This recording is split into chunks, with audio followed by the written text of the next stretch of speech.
Hello everybody, welcome to the Copper Corridor Race Briefing. My name is Noah Doherty, I'm the race director. I'm going to go over a few things about your weekend coming up on February 27th out in Superior, Arizona. This is our second year holding the race. We're super excited to be able to hold this. For a while, we weren't sure with all the COVID stuff going on if it was going to be put on pause until 2022, but we got all the approvals we needed, and we've got a good group of you joining us for the weekend. We have 4 distances again. It'll be a 50K, 33K, 18K, and 12K. I'll talk about those a little bit more as we go through this. One of the big things, as I mentioned, with all of our races that's helped us run in person has been our COVID guidelines. All of the guidelines are posted on our website and our event safe plan. We put them on the website. You agree on the waiver to help us be as safe as possible, which keeps us racing in person, which we are lucky to do right now. A couple things with that more specifically is mask up all the time. Anytime you're around other people, we ask you to wear a mask. And social distancing, we've spread out the starts and they're in waves. So all runners will start and no more than 20 people at a time. You'll head into a starting corral after having a wellness check, which is just a touchless temperature. Have your mask on, you head in there, socially distance within the starting corral, and then run down. We're able to do 20 here because you're starting actually on Main Street, right in the town of Superior. So it's nice and wide, it's a paved road, and you just run down a hill, and then you'll head onto this pedestrian bridge and jump on single track from there. Also along that, all 4 distances, there is out and back traffic. While some of you are doing just true loops and with a little bit of out and back, with other courses connecting, especially in Arnett Canyon, there will be out and back traffic. We just ask you be courteous of other people, and if you have a face covering, which you should, pull that up when you're going by groups of people just to make sure everything is kosher and we keep it safe for everybody to run out there. So just keep that in mind, especially in Arnett Canyon. And also, it's a very busy canyon in general. It's a really beautiful area, and you'll have regular users out there. There'll be equestrians out there, hikers, runners, whatever, that aren't associated with the race. So just make sure you're being courteous to everybody to make sure we can keep racing in that canyon, because that is the gem of this race, and you will see why on Saturday. More specific to the 18, 33, and 50K. So when you go down the road, well, in the beginning of this is from Main Street downtown start for the 3 longer distances. In the beginning, you will have a police escort of sorts. They'll kind of just be blocking off the road to make sure it's clear for you. And you'll head down and you'll jump on that pedestrian bridge right next to this Porter's Cafe, I think it's called. But you jump across the pedestrian bridge, so they'll kind of help you down there. And then you go down this Lost Trail. It's just an acronym for Legends of Superior Trails. That was there last year, so it's the same if you joined us. It's a really great trail that they built through town, kind of connecting essentially all the way to the Arizona Trail. That way people can resupply in town. So it's kind of a really cool project they did, and it even goes farther now, which you'll be doing this year as well. But when you go, so just about 1.6 miles down, you're going to come, the Lost Trail basically tees at Panther Drive, which is a paved road. So perpendicular to you, there'll be oncoming traffic. We'll have somebody there to assist, but you have to be very careful as you're going to cross the road. So you pop out of this gate, do a quick right, and then do a quick left, and then you're back on single track from there. Very important that you guys are aware of that when you come to it. So right in the beginning of your race, just about 1.6 miles in, you'll come to that drive. Just make sure you're looking for traffic, because you need to stop for traffic, not the traffic for you. Then you continue on. And then after that, Panther Drive is the new section. It's about 7/10 of a mile before you rejoin last year's course. And it helps avoid more road running up Panther Drive and some other dirt roads. And it's another super nice trail that they completed, really smooth, running in and out of trees and stuff. And then you join up heading back into Arnett Canyon. So just keep an eye on those road crossings. Also, when you come back, you're going to come down through the school area, and you can see all this on the maps online, but you'll come kind of back on dirt roads, cross through the fire department, the school, and you'll hit the very last aid station / timing mat at the Superior Pool, which is right in town. And then you follow up Panther Drive. Now you're heading north on Panther Drive, continue right onto the Lost Trail there. That'll take you back to the finish. When you get back to Main Street, just make sure you're staying on either the bike lane or the sidewalk. Don't run in the middle of traffic, because the road will not be closed when you're coming back late morning / early afternoon.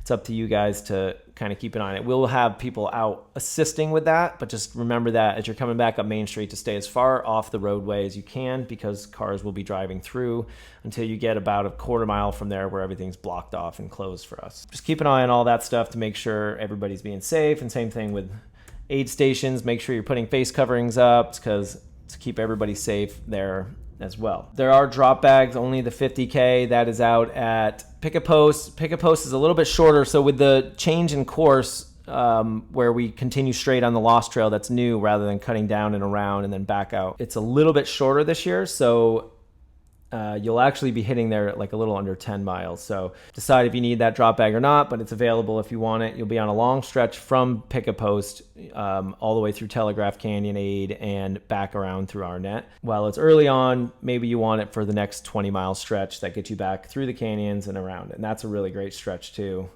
running on the Arizona Trail and Trail 4 through there. So that's your drop bag, 50K only. There's no pacers for any distance. 12K, I'll go over that real quick.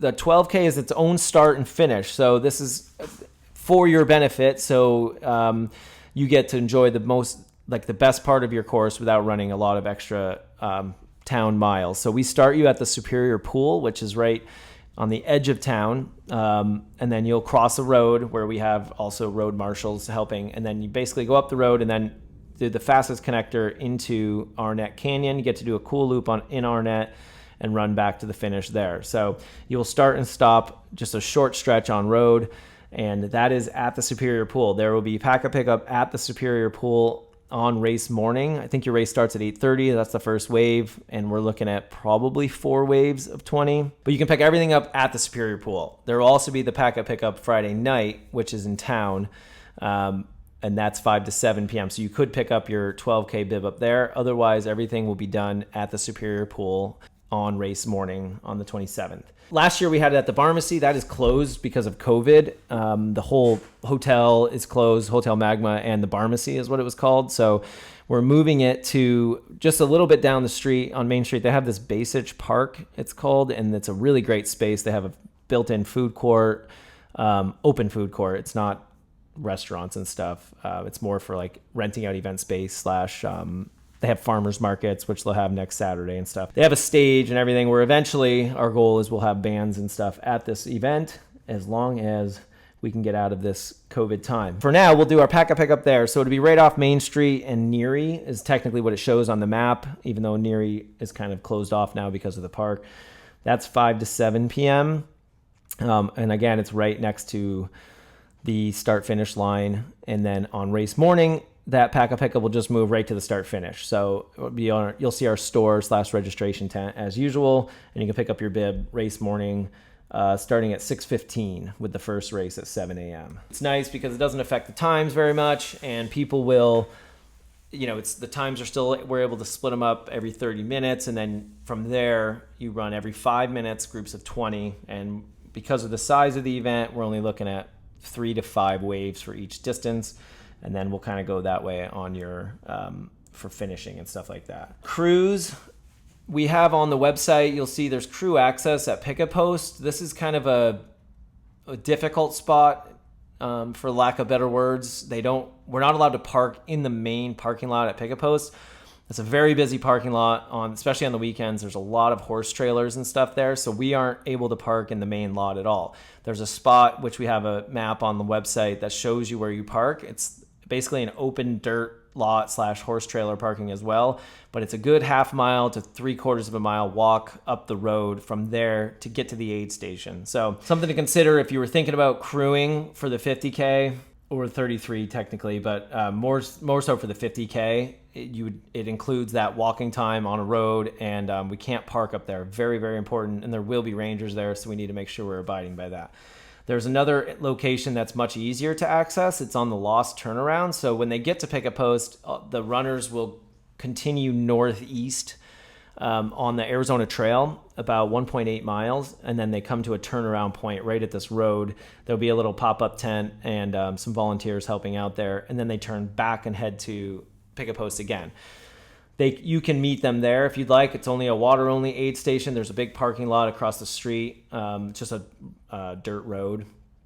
So you can park there and kind of see your runner there, or just hang out at the finish line and you will see them eventually at the finish area. A couple other things with the course. So we have signs at all critical turns. I'll go over this on race day as well, but in case you're nervous and not paying attention, here we go. This is what they look like.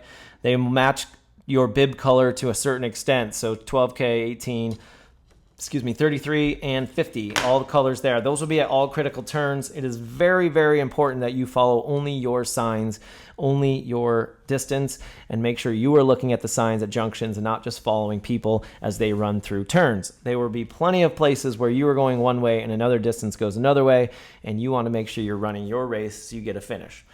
If you see blue and white checker ribbons out there, these are the wrong way. Blue and white checker is the wrong way ribbon. Those will usually be down other trails or washes to make sure that you don't continue on in a spot that looks like you might do that. These are always our right way ribbons. We do these for every single race. Orange and black polka dot, that is the correct way ribbon. You will see these everywhere on course.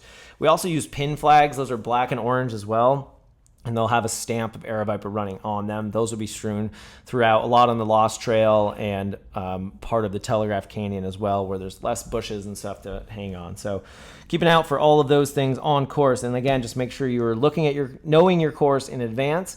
Take a couple minutes to make sure you understand the direction you're heading and how long you should be at each place, and also following your signs, and that'll be very important. We will have, it's kind of a new thing we started doing this winter, Louis with our artworks department will be out. So it's a finisher medal is what everybody will get. It's a custom wood medal which says Copper Corridor on it, and he can custom engrave those on site. We'll have a pre-register link as well you can find on the website, and it'll also go out in the runner email, which goes out Wednesday night, and you can pre-order. It's a $10 fee, and he does it right on site. So you can add your name, your distance, your time, whatever you want to put on there. And then he does it there. It just takes a few minutes and stains right into the medal itself. Also, kind of back to the packet pickup or registration. This is what your bag will come in. This is kind of our no-touch or one-touch solution with COVID and stuff. And this turned out to be really great for us. So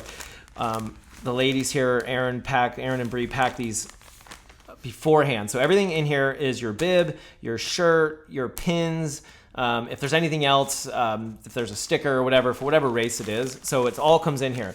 And then we're kind of trying to make sure people are recycling these. And on that, so like there's a perforated line. You just pull on the perforated line, pull your stuff out, it opens it up, then you can pull your shirt out and everything, and then we'll have a bin right next to registration. If you open it there, you can toss it back in there. If you bring it in the morning or sign up in the morning or pick up your bib in the morning, we're asking if you can recycle these. We can use them again, or they can send them back and reuse them again. So it's eco enclosed. This is what everybody's packet will come in. If you have a shirt, you'll have the shirt in here. If not, it'll be the bib, pins, and anything else you need to race. We got pretty close with the deadline for shirts, so we do about 2 weeks before where we have to put the order in. Check on race day if you registered within the 2 weeks, since this was a closer registration period, and we will get you a shirt on race day if there are extras. Okay, real quick on aid stations. One other thing, if you haven't run with us in a while, we've kind of altered how we handle our aid stations with COVID. So when you come up to an aid station, generally we'll have volunteers out there ready to help you. And if you have a flask or a bladder that you need refilling, you will hold the bladder or flask, and we have pitchers of water or electrolyte drink that we can pour in there. We will not grab your water bottle or bladder and fill it for you, trying to avoid those contact points. So when you come into the aid station, have your stuff ready, ask a volunteer for assistance. If they're not right there, they'll fill up for you. You close it up, take it on your way. That way there's zero contact and you still get the job done. As far as food, we do a lot of self-serving or single serving prepackaged food. So they'll still have your standard fare that we have. And sometimes it won't always be out. So make sure if you have a question, like if you don't see a banana, ask if we have bananas or something like that. There's no more like bowls of M&Ms and just like a handful of this and that. So it's all single serving. It'll be like a little Dixie cup of, 10 M&Ms or whatever. So you grab that, make sure you're throwing that stuff in the trash if you have it, and kind of go like that. Just again, it's trying to, limit contact points and making sure that everybody stays safe. So mask up, grab whatever you need. Ask them if there's something you don't see right away. Most of this is during the day, so there's no hot food or anything like that. But 50K runners, you might be out there for 9 hours. So if you have stuff that you're curious about, make sure you ask. They can hopefully whip something up for you in the aid station really quickly. Our volunteers are fantastic, and they're happy to help at any point.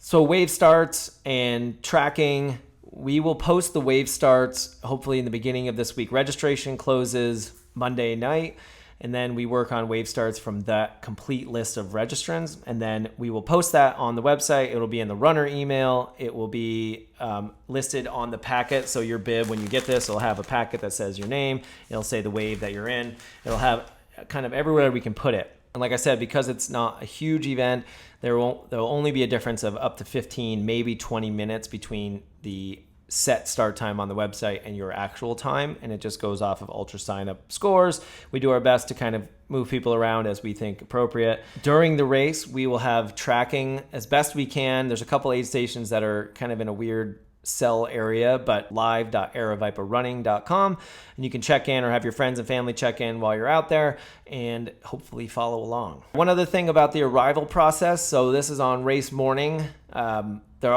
There isn't like a general parking area, so it's mostly just cities parking. There's tons of spots around, and last year it wasn't much of an issue, but I just want to mention when you come up, you'll come up Main Street as you come into the town of Superior, and you kind of just grab a spot where you can and then walk up Main Street to wherever you park. There are some parking spots off of Main Street as well. Just make sure, obviously, you're not blocking driveways, businesses, you're parking in legal parking spots. You shouldn't have an issue, but some of you will be arriving in the dark, so keep that in mind.